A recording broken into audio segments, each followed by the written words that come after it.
Okay. All right. We are going live, folks, for our Resilient Soul Series interview. And I am so glad to be able to share these powerful stories of courage and clarity and renewal with all of you. And today I am joined by Dr. Maria Azzurra Missinato. I'm not sure if that's how you pronounce that. Is that how you pronounce it? Yes, yes, you did amazing. Oh, okay, there you go. And what I think is so amazing about her and is so interesting about this interview is that she was a former scientist. I mean, that is to me, that's very impressive. And she's now a financial strategist, and she is helping professionals eliminate the risk, the fees, and taxes. Interesting, huh? So that they can build peace of mind around money.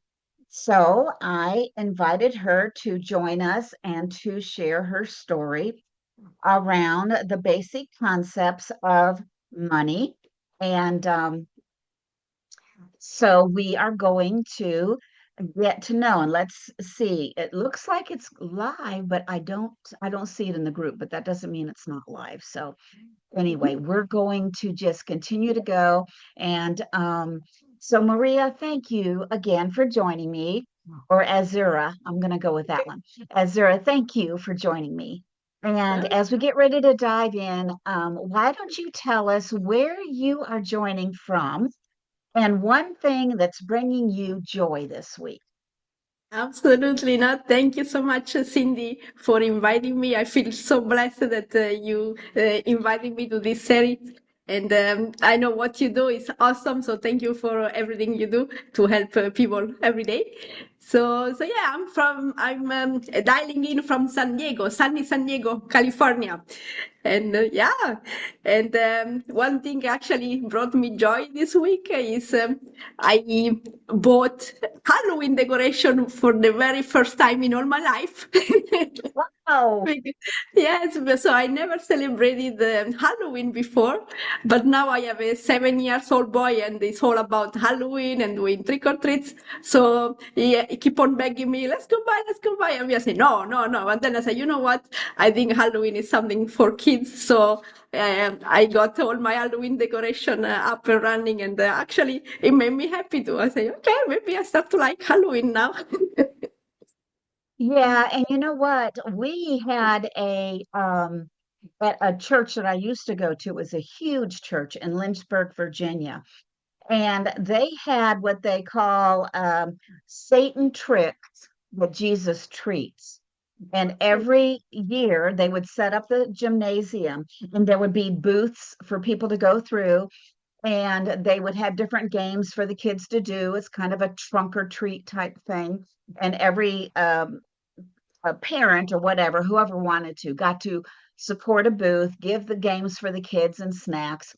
And then there was one booth, and we actually set up an orange tent, and the kids would come in, and I told a story about that had a pumpkin theme to it, but it was a Christian story, and it was really fun. So we took, what is typically kind of that scary, not necessarily a Christian, and we put our spin on it, and it was always so fun and wonderful. Good, good. So, anyway, well, I am excited to share with people about you and your journey.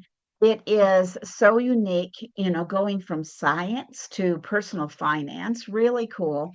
And so, why don't you tell us what inspired you to transition into the finance field? Yeah, absolutely. So I know my goal and my passion is always to help out people. And so basically, I spend most of my life studying and trying to find the cure for cardiac diseases.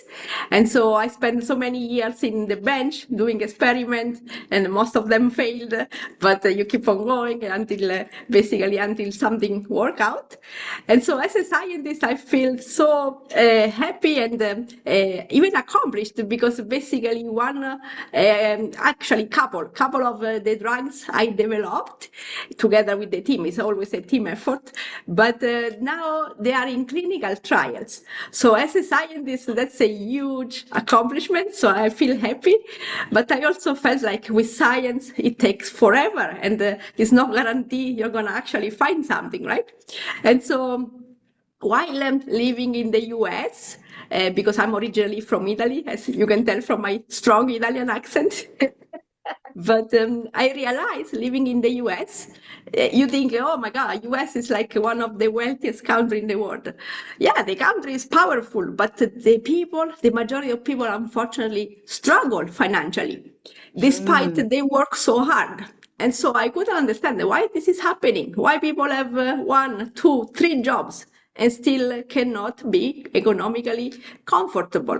And so this I couldn't really get my head out of it. And basically, I also realized, I said, okay, I'm so lucky I came to the US and so blessed that I got the opportunity to do science because I couldn't do this in Italy. Unfortunately, there is no many funding for science. So I feel blessed to be here and do science. But then I realized, I say, am I gonna retire comfortably? Right now, I'm trying to catch up with all my payments and things. What about my future? Am I gonna be able to buy a house? Am I gonna be able to retire comfortably? And so I realized, I say, oh my God, this is not. There is something I'm missing. And so I realized I took all my life. I study a lot. I took so many courses, but actually no courses, no classes was about how money work. I realized nobody teach us in class how money work. What are the wealthy people doing differently from the middle class? And so Yeah. basically, I thought that this is so important to actually, first of all, I want to educate myself to understand why the rich get richer every day, why the middle class get poorer. And then once I found out what is the main difference is, I say, oh my goodness, now everything makes sense. So basically, the more I was reading books, the more I was getting to talk with financial specialists, the more I say, oh my God, this makes so much sense. So I want to be part of this movement and educate as many people as possible. And so basically, we have to learn the tax code. There is actually a tax-free side of finances. Not many people know about it. Mostly they use like tax deferred tools. Yeah. So say, okay, I don't want to pay taxes now, I'm going to pay them later. But did you know there is a tax-free side of finances?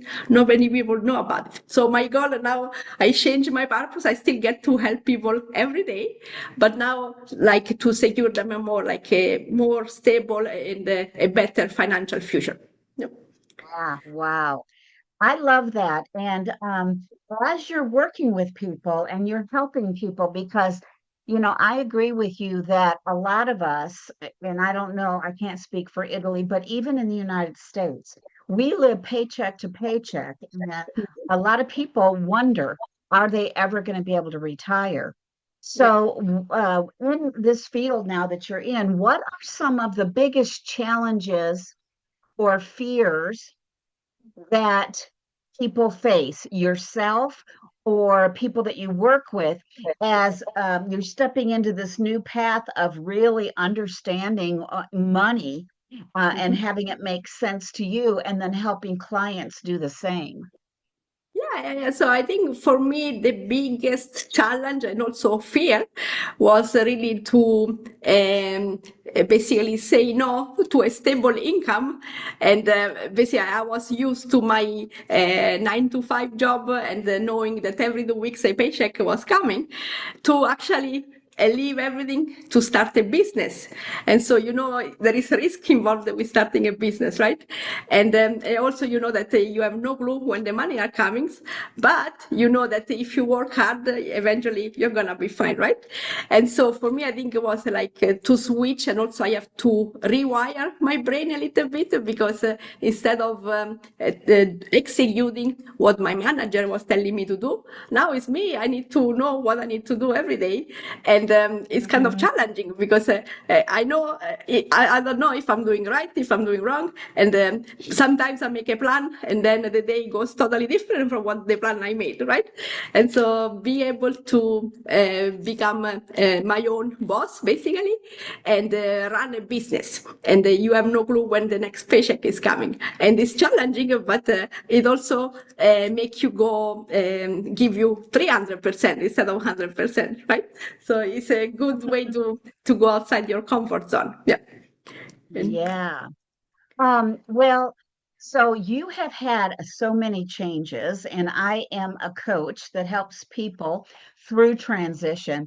And not only did you change career, but you also had a major move from Italy to the US, which ended up being wonderful for you because you were able to go into science.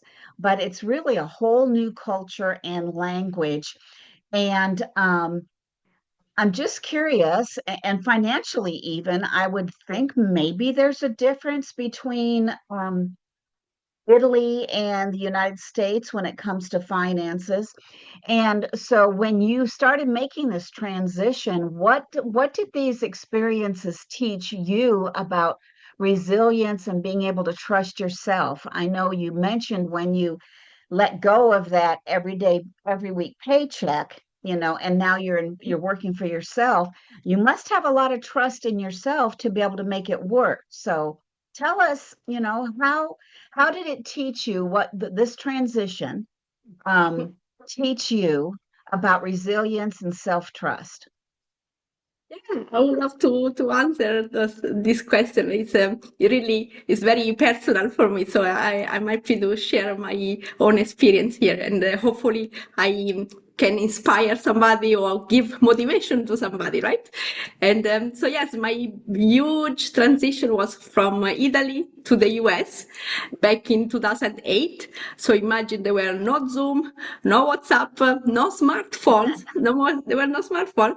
So basically, I was just connecting my parents just by message, say, hey, I'm okay, I arrived, everything is fine. Or it started like Skype. There was Skype, but I have to pay, Yeah. so I have to be very brief, otherwise I was gonna overcharge. And then I knew I study English at school, like 1 hour a week, 2 hours a week, whatever was required. But they teach us British accent. And so when I came to the US, I thought I knew English, and then I realized, I said, oh my God, I don't understand anything of what people are telling me. And so the language barrier was tough.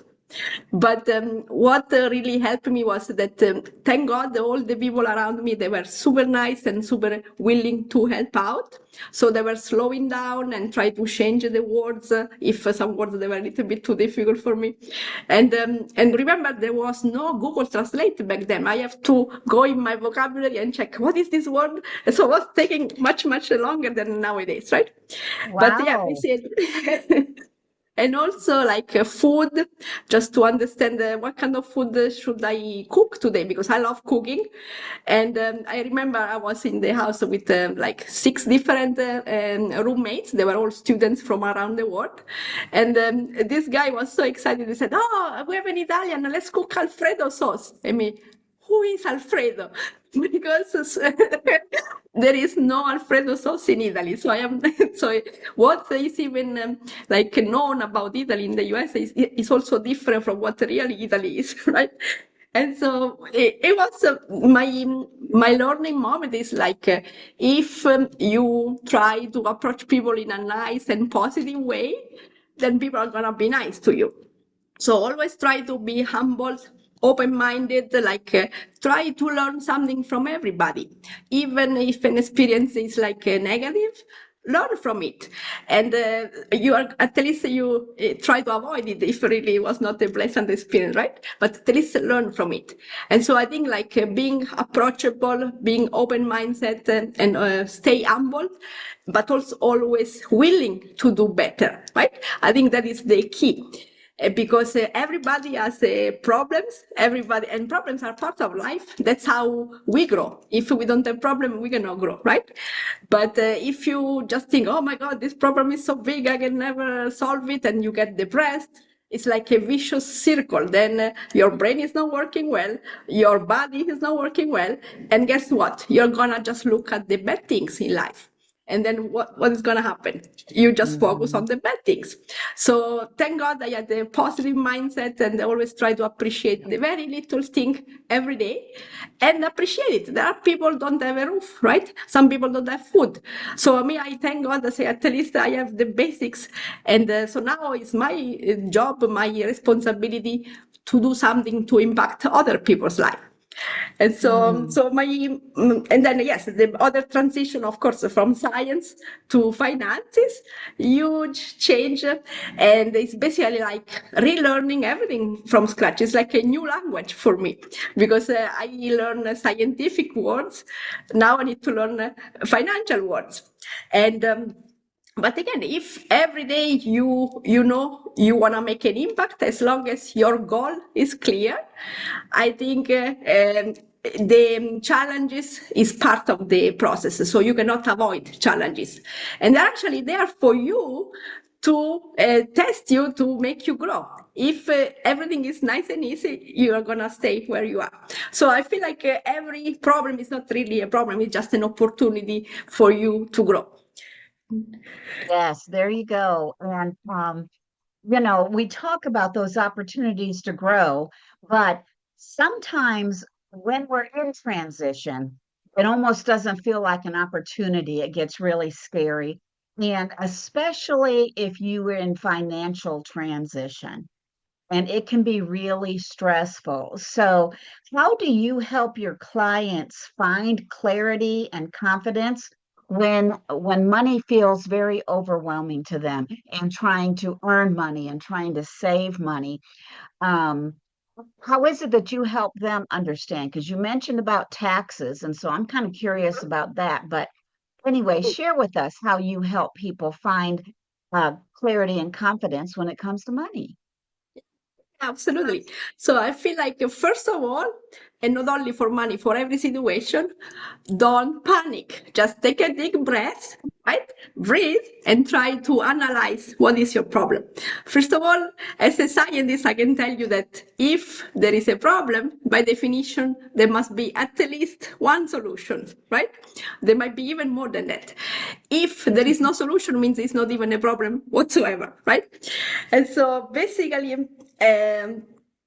yes, what you can start and saying, okay, the very basic thing you can do, just analyze how much money am I making, how much is my income, and how much money are going out every month, right?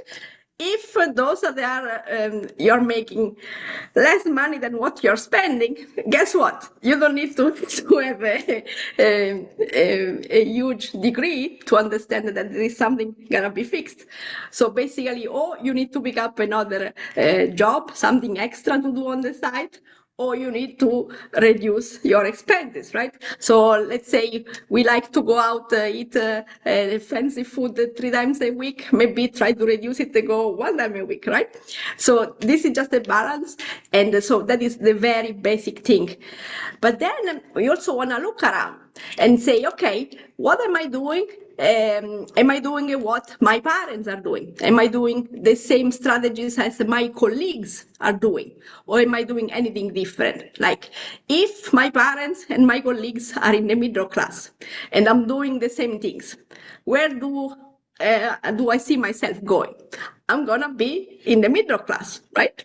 So basically, my tip for today is learn what are the wealthy people doing to get richer, right? And so, because basically, if you keep on doing what your family and friends, or even what your employer is telling you to do, you're gonna stay in the middle class. It's like a vicious circle. So you need to have the courage to at least learn what the wealthy people are doing. Okay. And so if you know Warren Buffett is one of the wealthiest person in the world, he says the first rule is make money, never lose money. Which the first time I heard it, I say, is he joking? What is he talking about? I lose money every day, right? But actually, rule number two is never forget rule number one. And so it means, it means really never lose money is important. So how do we lose money? Every time we pay double taxation. Have you ever heard of double taxation before? I've I heard of didn't. it. Yeah, I didn't know about double taxation, but I knew basically when I get a paycheck, already taxes are taken out, right? Before I Yeah. even see my paycheck. But then when I use those money to buy food, to buy clothes, to buy anything I want, I pay taxes again. And so wealthy people, they know how to pay the bare minimum amount of taxes to be legally able to do that because you still need to pay taxes, but not double. You don't want to pay one dime more of what you have to. And, and so you gotta learn the tax code. And unfortunately, nobody is teaching this. And so that's why if you just do what the other people are doing, then you keep doing the same mistakes, right? Then the other thing I learned basically, you can grow your money like in the bank. It's safe to keep your money in the bank, but are they really growing? How much is the cost of living, Much, right? not much, So tiny. exactly. So you are giving money into the bank. They actually use it to give loans to other people. They put it also in the market. They gain a lot of money, but then they give it to you maybe 0.1%, 1% if you're Yeah. lucky. And what's happening is you are not beating inflation, the cost of living. Like now, remember I came here like in 2008, but specifically in San Diego was 2017. I remember I used to go grocery shopping with like $50 and my cart was full. Nowadays, I go to the same shop, it's 150, and my cart is barely full. I say, what is going on, right? So with the same amount of money, it's inflation. Every year we need to pay more. So if you leave your money at the bank, it's called basically it's fixed. It's a fixed way to grow your money.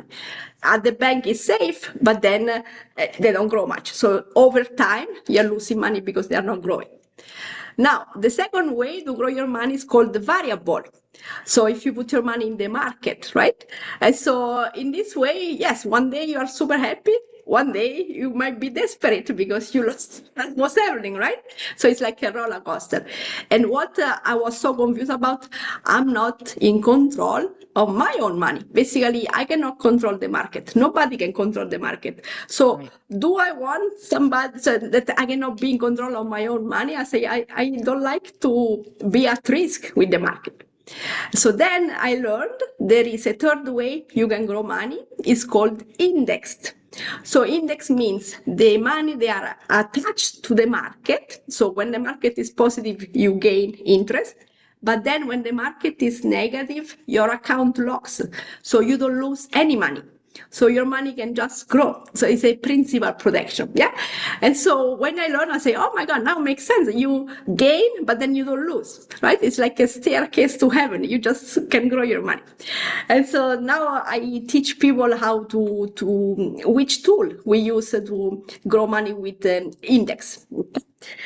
And yeah, so basically it's mostly learn what tools are there and what is the tax code connected to money, right? Wow. And it's really neat how your mission is to give clarity to people about, their money and what their options are, but you're also empowering them to be able to do more than just do that fixed savings or that variable savings. And and you really help people have financial peace of mind, it sounds like. And so, how do you define that financial peace of mind for people? For me, mostly to be in control of the money. So as I was saying before, I know if they're at the bank, I can control. They're flexible, but then they don't grow. If I put them in the market, I'm not really in control of that, and I don't want the market to be in control of my own money. And so having peace of mind that basically my money, first of all, are flexible. I don't want to have all the limitation, like for example, for retirement. Many people get offered 401k, 403b, Mhm. 457. They're all great tools, but they have a lot of limitation, right? So basically, you cannot access to your money without penalties until you are 59 and a half, right? And so are you wondering, I say, those are really my money? Right? Or I cannot access to them unless I get penalized. And then also they are at risk with the market. So some people back in 2008, when I arrived here, some people were supposed to retire. They couldn't retire because overnight Um, they lost like 40% of what they have been mm, accumulating in so many years of work, right? yep. And so basically for me, peace of mind, it means having control over your money, and doesn't matter if there is a pandemic, if there is a market crash, I know I'm not losing a dime over it. And also, do you know I've ever heard of the probate court system before? Mhm. Yeah, Mhm. many people I realized they never heard of it before, so they think if something happened to them, the money goes straight to their beneficiary, right? Or their families or spouses. But they don't know there is a probate court system, and basically they need to make sure everything is paid off before the money can go to the loved ones. And so we teach how to protect money from the probate court system, that if something happened to them, the family can access to their money tax free, and also right away, like within 48 hours that the person has passed. So avoiding probate court. So there have been even celebrities, even Bob Lee, the owner of Cash App. Unfortunately, he was able to build wealth, but he was not able to protect his wealth. And so unfortunately, he passed away like 2 years ago. He was worth like $10 million, but those money are still frozen at the probate court, and his family had to go find me to arrange for a funeral. So that's why you need to learn not only how to build wealth, but also protect wealth. And so that's what give me peace of mind. I say control of money, avoiding unnecessary fees, and also protect and try to build wealth and pass it from generation to generation. Wow. I love that. And you know what's interesting about that is that peace of mind, you actually have strategies to put that in place, Yeah. so that people can have peace of mind, even regardless of what they make. They might be feeling stuck or uncertain about their finances. But if they're listening to you today, I think there's probably something that they can do regardless of what it is, just one small step that they can take even this week to start creating that stability and that confidence financially so that they can have peace of mind. And so, what is a small step that people can take this week, that can help them create that stability they're looking for? Yeah, so I think, first of all, to don't be scared to ask for help, right? Sometimes we have no clue to who to ask, and sometimes we want to Yeah. just Google thing now, ChatGPT. But do you think that is the best tool to use when it's about your own money, your own finances? And so ask for help. There are plenty of amazing people out there that actually are willing to help out.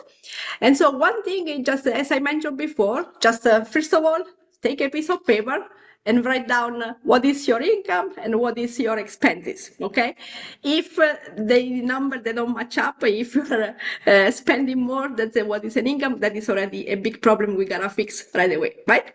But if you feel like you're doing everything already on your power and everything is fine, but still you are not becoming financially comfortable, that's when ask yourself, am I paying management fees where the money are right now?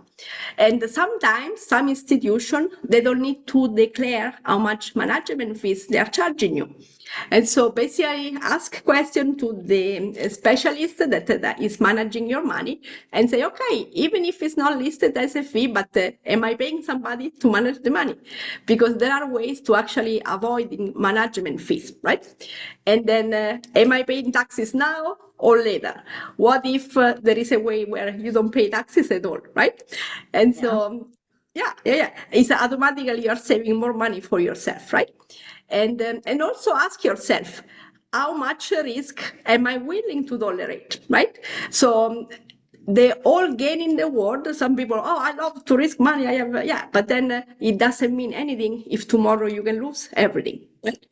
And so just my like to do for today for people to try to help out, just take a piece of paper, write down numbers, how much you make, how much you are spending, see if you can adjust any of or either go like another income or like spend less. Like there are so many things that we don't even realize, like subscription, automatic renewal to subscription. We subscribe to stuff we don't even use, right?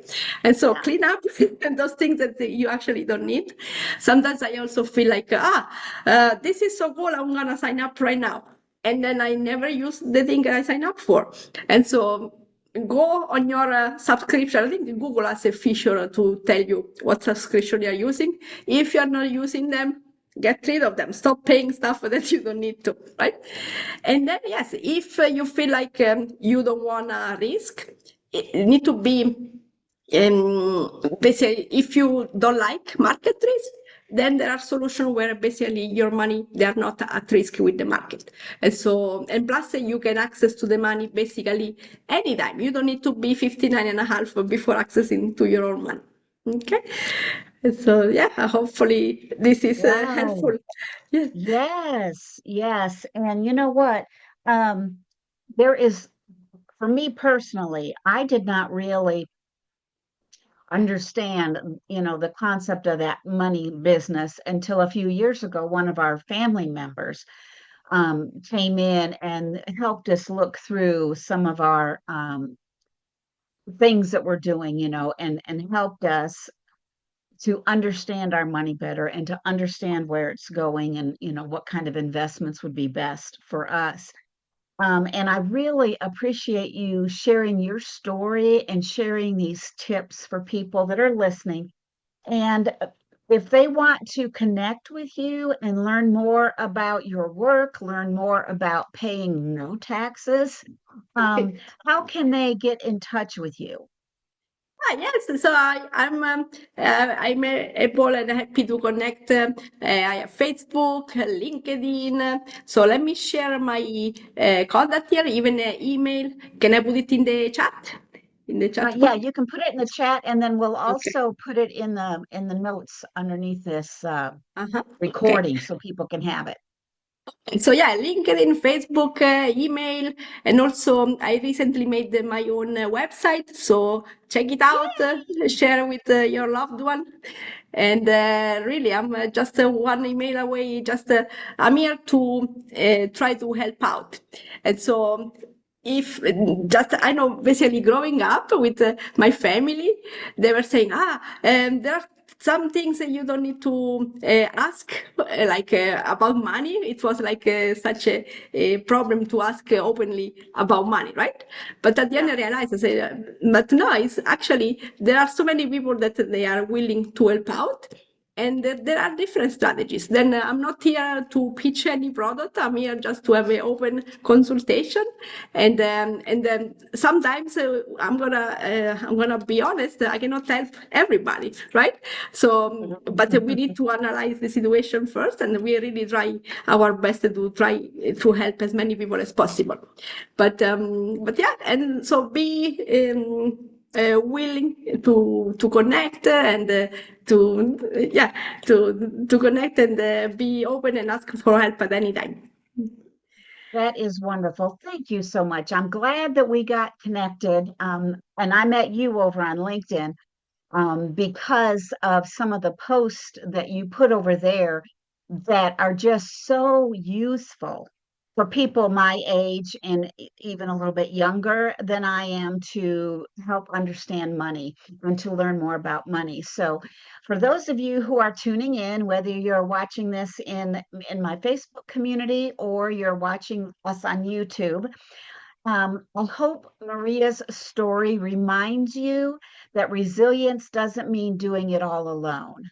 You know, it means choosing clarity and courage and action, aligned action. And it sounds like Maria has some options for you if you are feeling that you want to have a little bit more control over your money and over your taxes and things.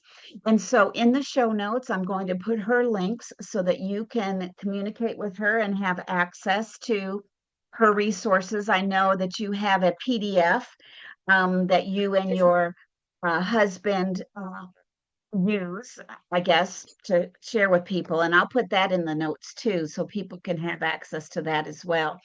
So thank you again, Azzurra, for sharing with us about this. And I just love that you are passionate about money, and you're actually putting a scientific approach to it because you know that there's a scientific way of doing it all, I Mhm. guess. And we want to be wise with how we do that. So thank you again. And Thank you thank so you, much. everyone else who might be watching or listening. And we will talk to you guys next time. If there's anyone listening who would like to share your passion as well, I'll put a link down in the show notes for you to schedule a collaboration call with me. And perhaps you will be one of our next resilient souls to share in my Facebook community. So thanks again, and we'll talk to you all later. Bye Thank you so bye. much.